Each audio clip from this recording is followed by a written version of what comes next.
Paul is working on a program called Josh the Otter, which is to address water safety issues with very young children. This, and this could be a short introduction because he's got a great program, this sprung out of the fact that he lost his 2 grandsons to drowning. And this has turned out to be a passion for Paul, and it's good for anybody who's been around near water with children understands the risks. Not all of us have lived them as Paul and his son have. Paul?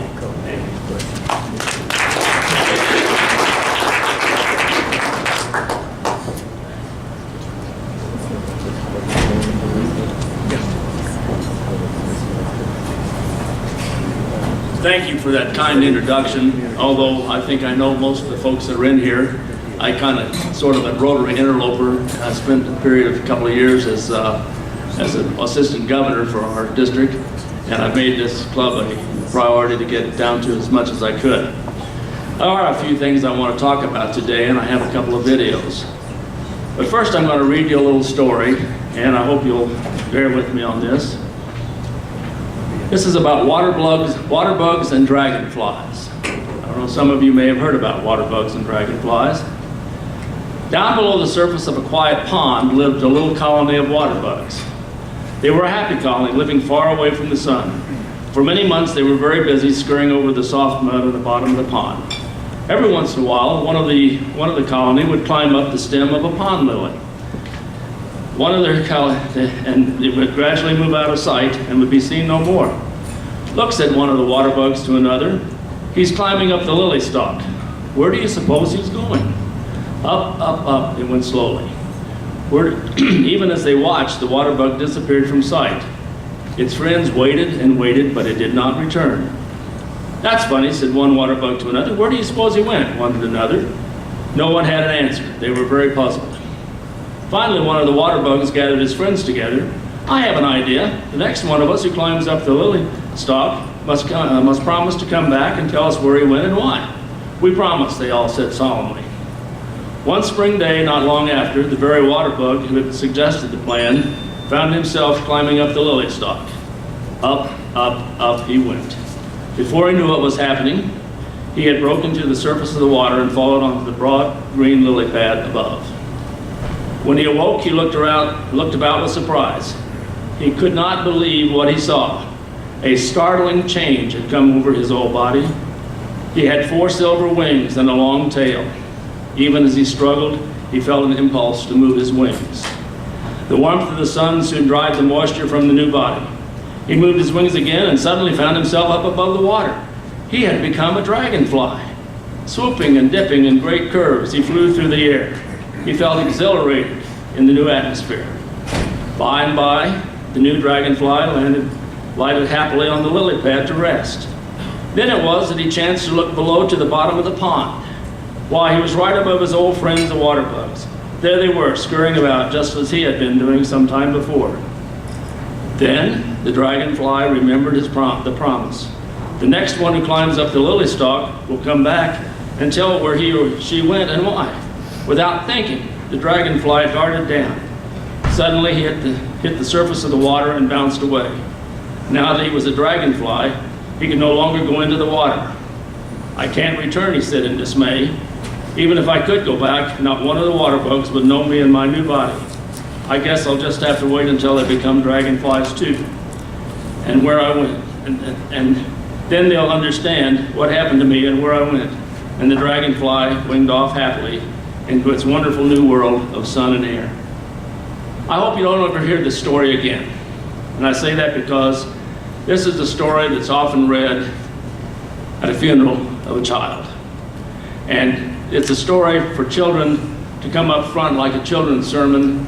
And in my grandson's funeral, there were 2 chaplains that did this funeral.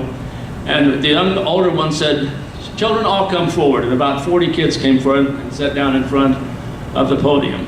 And then she asked the younger chaplain to read the story. She did. I was sitting right by my son. And I looked over my son and I said, "Jeff, Wasn't that just the greatest story for those kids? Aren't you glad that that story was read to them? He says, it was okay, Dad, but the wrong person was reading it.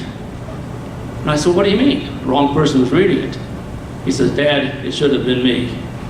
I know all these kids. I can call them by name. I've been reading to them in school, volunteering for the last 5 years. I know all of them. It should have been me reading it. I lost it. I lost it right there. I have a couple of videos I want to show you, which I think can tell a story about Josh the Otter and how it was formed. If you'll play the first video.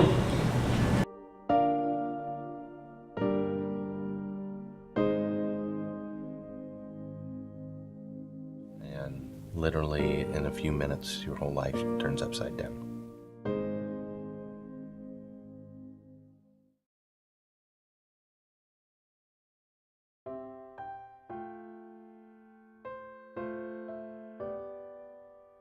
Oh, Joshua was pretty special. Brown-haired, brown eyes. He had the biggest eyes. Just beautiful little boy. Everywhere we went, people would stop and want to hug him or talk to him. He was the happiest little man. My mother-in-law, she just said, I don't know how you got something so perfect, but he was perfect in every way.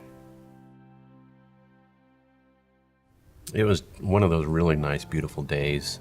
Family had been over swimming. Some had left, some were on their way back over to swim some more, and I was sitting on the pool steps with Josh, and he, exceptionally cute that day. And I said, I haven't been clicking enough pictures lately. And I said to Kathy, I'm going to go get the camera. I'll be right back. When I came back down the stairs, I noticed my mother and father-in-law were coming in the side door. My brother and his daughter were coming in the front door. And then we were getting food ready. So when that transition happened was when we kind of lost sight of Joshua. And about that time, I heard Kathy say, "Where's Josh?" Whenever you hear that as a parent, I don't care where you're at or what your environment is, your heart drops. And that's when I had looked out the back door and I saw him in the pool. And I just remember screaming out his name. We got him out of the pool. They started doing CPR on him and brought him inside. In the hospital, they were able to get him breathing again. And the doctor, had a pretty somber look on his face. I said, how's he doing? And he just flat out just said, not good. There's no hope. And they just said, he's breathing, but he's not here. He'd never be that little boy that was running and playing and laughing, and we were told that we probably had to make a decision. You're having to make the decision, well, I'm going to let him go in hopes that it makes a difference for somebody else. We were able to take him off all the tubes so we can hold him. We had probably 30 family members right there with us. And he died about 45 minutes afterwards. But he was able to give life to other kids. So we were really proud of that. The realism does not sink in for a long, long time. You can't walk down the hallway past his room without looking twice. Those types of things are the hard part. Really, through our family and our friends and our faith, have been able to continue on and grow out of this and really take something that was so tragic and hopefully bring something triumphant. We had all these people that generously were donating and giving money.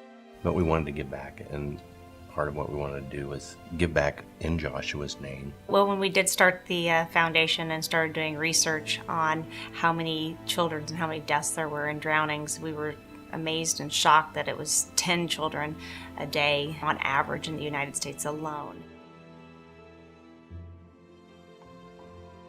We said, well, this obviously is what we got to try to do something with.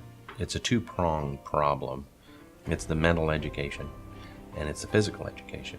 And the easiest, fastest way to make a difference with this is to mentally get children to understand you don't go around water unless you're with an adult. I mean, we were taught at a young age, all of us were, to look both ways when we crossed the street, to hold our hands in parking lots, and don't touch that, that's hot.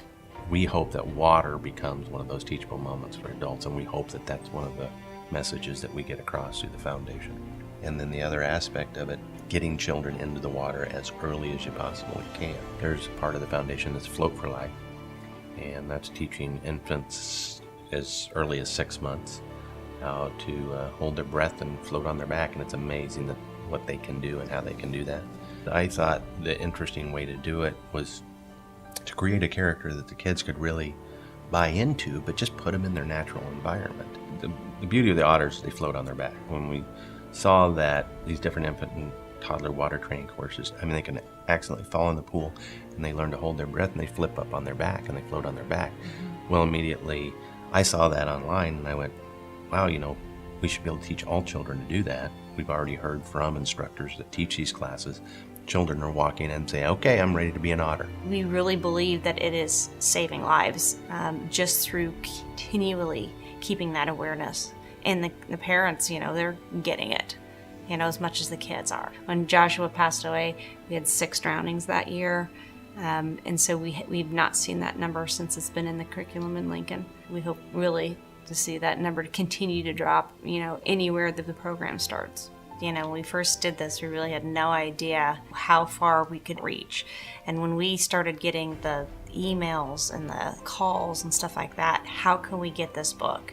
It really is just pushing us and pulling us in directions that, you know, way beyond what we thought. We're just now getting the book out in Spanish. We just got it translated. Amazingly enough, in just a few short years, we're already in 16 states with the Rotary clubs doing the program. We've sent the book to every state in the country. We're also in Australia and Pakistan.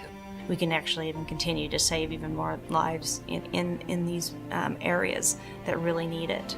It was created in memory of Joshua, to do good for Joshua, for other children in Joshua's name. And so that's how the foundation was basically created, and why it'll live on for a long, long time. Hopefully, long after we're gone, it'll be there making a big difference.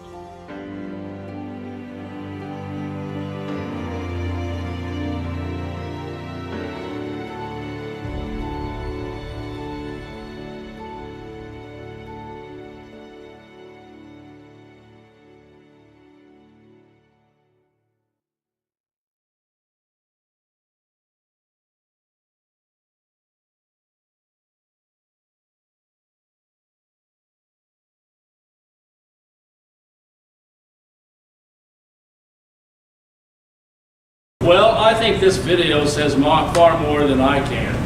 I'll be around afterwards today to answer any questions. I don't mind talking about how my grandsons died. Stop it a minute. Yeah, okay. Anyway, I'll be happy to do that. But on your tables, I put out quite a bit of information. I see this young lady over here. You had a book in your hand, didn't you? You keep that book, and you can read it tonight when you... Yes, you may have it. It's for you. She says she already has it. Oh, you already have it? Oh, okay. Where did you get it? You gave me one. Oh, okay, I get it. Okay, that's it. Very good, okay. Well, anyway, today, this video that we've watched here today is about 6 years old.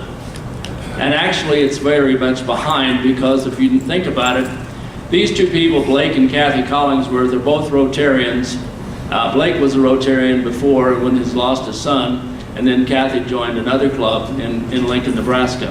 I've met both of these folks. We had a really nice evening with them last October. And through the help of one of the funeral homes here in town, Springs Funeral Services, they gave me enough money to be able to buy a Josh the Otter outfit. And so we have that to use all around our schools here, because I'm probably pushing this harder than most of the folks do. But at PETS this last weekend, where we had about 325 new incoming president-elects from all of Montana, Wyoming, all of Colorado, and the western 2/3 of Nebraska, I think we had about 75 folks say, yes, we're going to do this in our club. And they took information back with them. Now, if you look on your table, pass that stuff around a little bit. One of the items on there is a very nice article, a little bit embarrassing in a way, written by Rita DeShay, who's a member of the Estes Park Rotary Club. That was an article that she wrote back in May, and it got published in their newspaper up there, and it was also in the District 5440 newsletter that came out.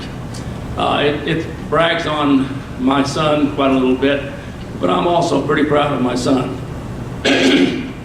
So if you take that around a little bit and just kind of give a little gander on it, you'll see that we can publicize what we're doing at Rotary, and there's nothing better than being, thank you, there's nothing better than being able to get newspaper coverage or TV coverage or whatever for some of the things that we do. We don't do that enough.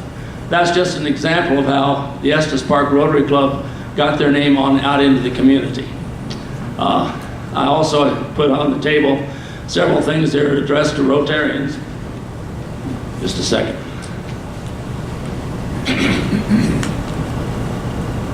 Anyway, there's some cards there and so forth, and other information. There's a particular magazine that's there that will show, hold up a magazine that you got. Somebody hold one up. That's it right there. It says Josh the Otter on the outside.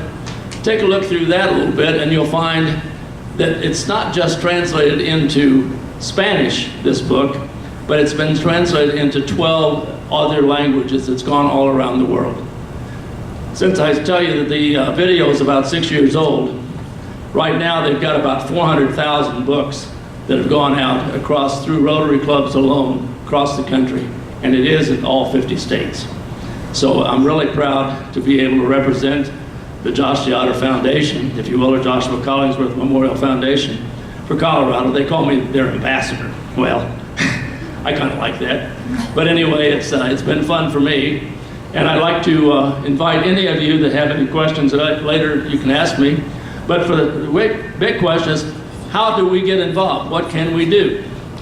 And obviously, dollars help to be able to buy the books.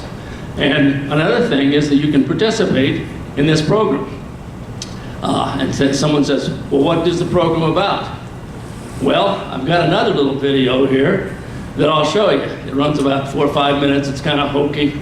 It's not exactly something that us older folks, and I include myself and probably some of them very much older, but it's a fun program, and here's how it's done in the schools. It's a 5-step program. Go ahead and run that.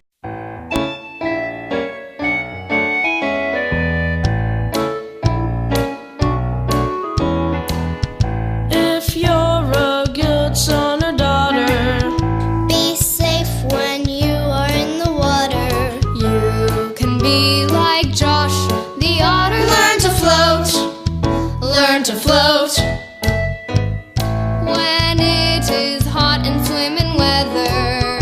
It's fun when we can float together. If you're heavy as lead or light as a feather, learn to float. Learn to float. You can roll up on your back and look up at the sky.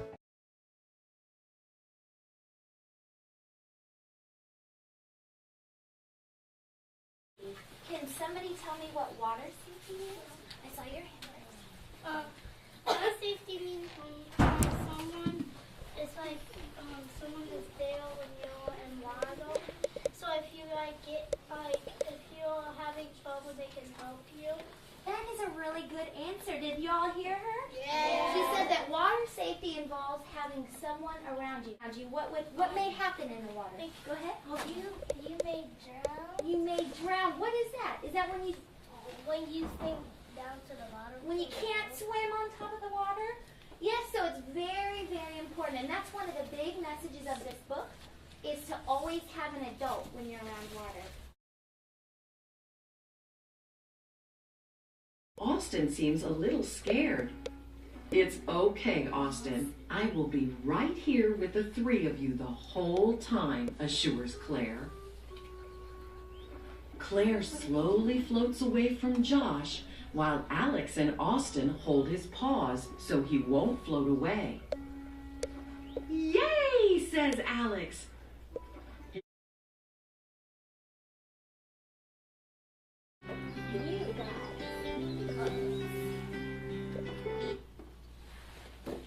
You guys were wonderful listeners.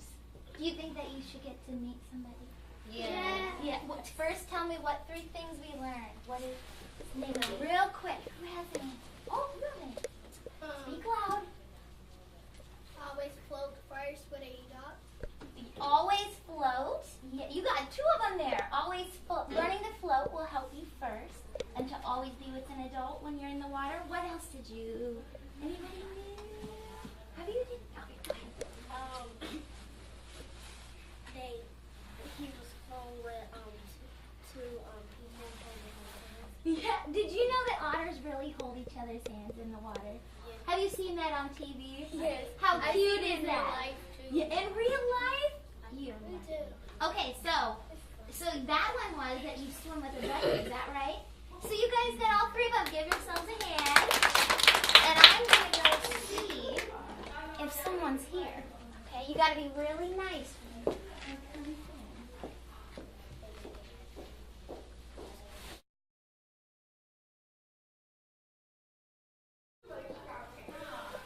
Can you say hi? Hi.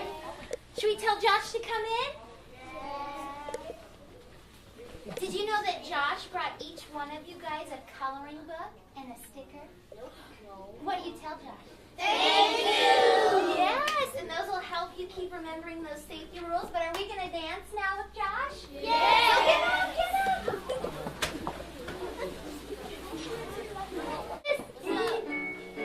Okay, and Josh wants to see all your good dance moves. Show us the dance moves.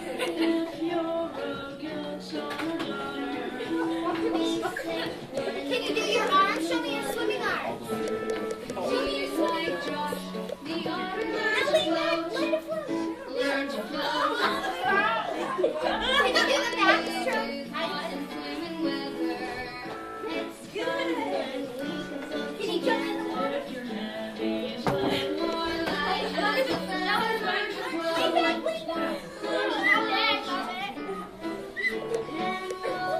Can you swim in circles?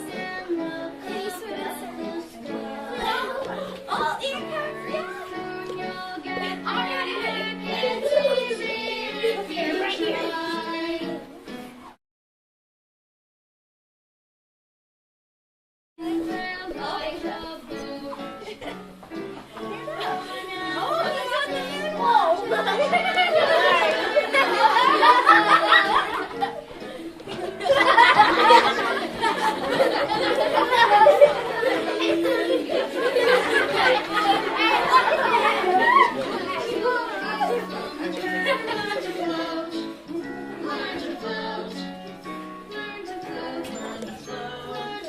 You're almost done. Big ending.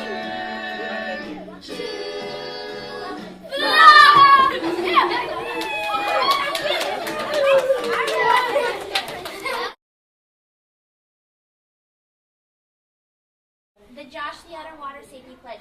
So put your right arm up and repeat after me, and Josh will be right here. I promise to be a good son or daughter. I promise to get an adult when I go near the water.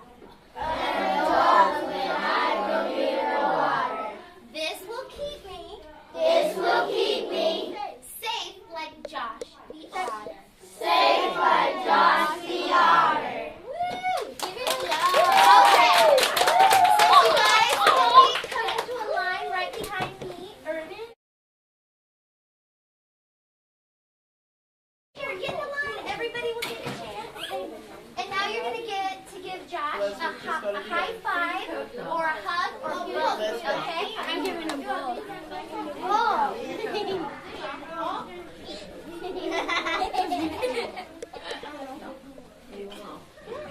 Okay, next one. You danced away. Hey, Lonnie, over here. Is Josh soft?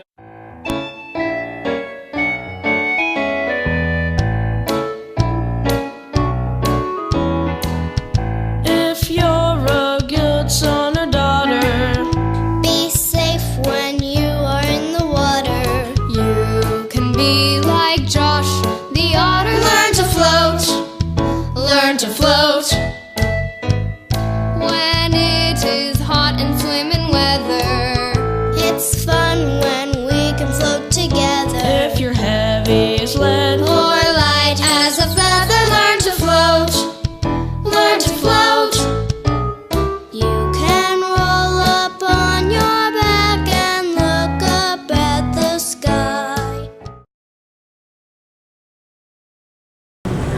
Well, I'll tell you what, let's dispense with looking at this. Look who came to visit. Hey, look who's there. It's Josh the Otter. Come on in, Josh. Give some of these old guys a pat on the head, you bet. Now they're good boys, you betcha. Josh loves to get around. He loves the children in particular. And you gotta be careful, Josh can't see where he's going, so he's probably gonna stumble and fall. But, yeah, that's Josh the Otter, all right. Anyway, I thought you all might enjoy seeing Josh in action. Give him a rub on the head, there you go. Some of those ladies would probably like a hug, I can tell for sure. Yeah, there you go. She wants a hug. She's gonna give you a hug whether you can see her or not. There you go. Watch out, don't step on Josh's tail now. No, it's not my wife. Oh, that's not my wife today.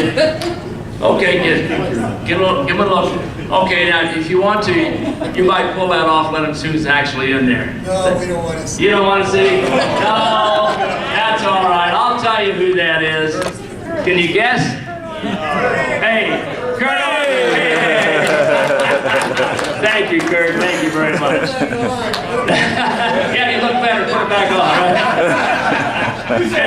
Thank you, Kurt, for going out and putting that on.